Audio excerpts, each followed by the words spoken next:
कलयुग में मनुष्य का जन्म कैसा है?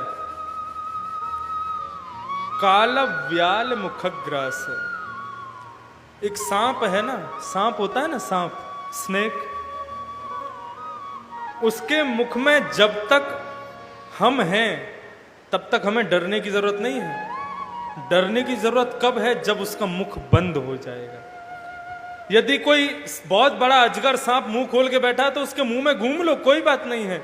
लेकिन यदि उसने मुख बंद कर लिया तो फिर आप बच नहीं सकते हो। तो ये अजगर सांप कौन है? समय, काल, समय, टाइम।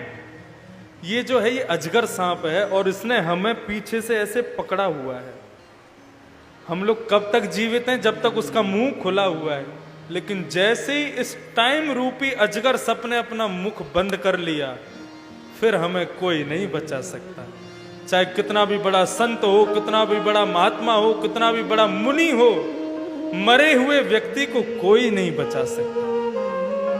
भागवत जी कहती हैं मरने वाले को मैं भी नहीं बचा सकती, लेकिन हां उसकी मृत्यु को सार्थक मैं बना सकती।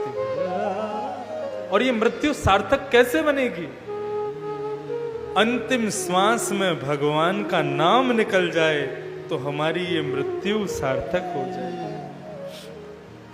वैकुंठ दो लोग जाते हैं, दो लोगों को भगवान की प्राप्ति होती है मरने के बाद। आज सुन लो शांति से, क्योंकि हम सब लोग क्या चाहते हैं? जितने दिन जीवित रहें तो खुशी से रहें और मर जाएं तो भगवान को पालें। यही चाहते हैं ना सब लोग।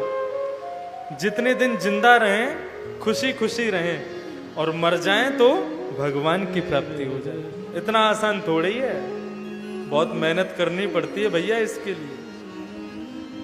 तो श्रीमद् भागवत जी कहती हैं दो लोगों को भगवान की प्राप्ति होती है। सुन लो किस किस को होती है।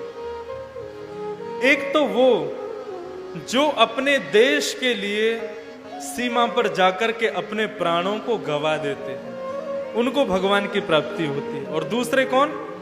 जो अंतिम श्वास में भगवान का नाम लेकर के मर जाते हैं, उनको भगवान की प्राप्ति हो। तीसरा कोई नहीं है। ये दो लोग हैं जिनको भगवान मिलते हैं। अब सोच लो हम कौन सी कैटेगरी में आते हैं? भगवान का नाम वाम तो हमारे मुख से निकलता नहीं है। हम लोग चाहते हैं जितने दिन रहें खुशी खुशी रहें और जब मर जाएंगे तो भगवान का नाम ले देंगे। ऐसे थोड़ी निकल जाता है भगवान का नाम। आप लोग जितने भी यहां बैठे हो, गाड़ी चलानी आती है? जब हम गाड़ी चलाना सीखते हैं, नए नए गाड़ी चलाना शुरू करते हैं, तो गाड़ी में यदि कोई और बैठा होता है, यदि वो बात कर रहा हो तो उससे चुप रहे भाई, अभी गाड़ी चला रहा हूं, तू बोल मत मुझसे, अभी कहीं ठुक जाएगी गाड़ी नहीं तो। लेकिन चलाते चलाते चलाते चलाते इतनी प्रैक्टिस हो जाती है, फिर आप खुद भी फोन पर बात करते हुए गाड़ी चला सकते हो। कैसे? क्योंकि practice makes man perfect. Practice से आदमी परफेक्ट हो जाता है। हमारी माताएं बहनें जब रोटी बनाना सीखती हैं तो पहले तो कभी भारत का नक्शा बनता है, कभी कहीं का नक्शा बनता है, कभी कुछ बन जाता है। लेकिन बनाते बनाते बनाते बनाते इतनी हैबिट हो जाती है, कहीं और देख के भी बनाएंगी तो वो रोटी गोल ही बनती है। तो फिर ऐसे ही भजन है भैया। यदि जीवन भर नहीं गाओगे और सोचोगे अंतिम श्वास जब आएगी तब ले लूंगा, फिर नहीं निकलेगा। वो तो शुरू से ही प्रैक्टिस करनी पड़ेगी भगवान नाम की, तो अंतिम श्वास निकलेगी तो अपने आप ही हमारे मुख से भगवत नाम निकल जाएगा।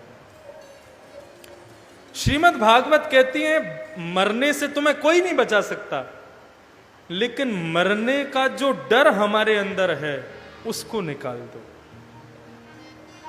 जैसे जीवन में सांस जरूरी है, जीवन में पानी जरूरी है, जीवन में भोजन जरूरी है, ऐसे ही जन्म लिया है तो मृत्यु भी जरूरी है।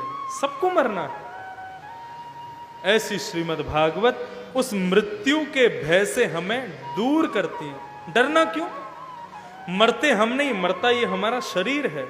हम तो आत्मा है, हम तो परमात्मा में विलीन हो जाते हैं।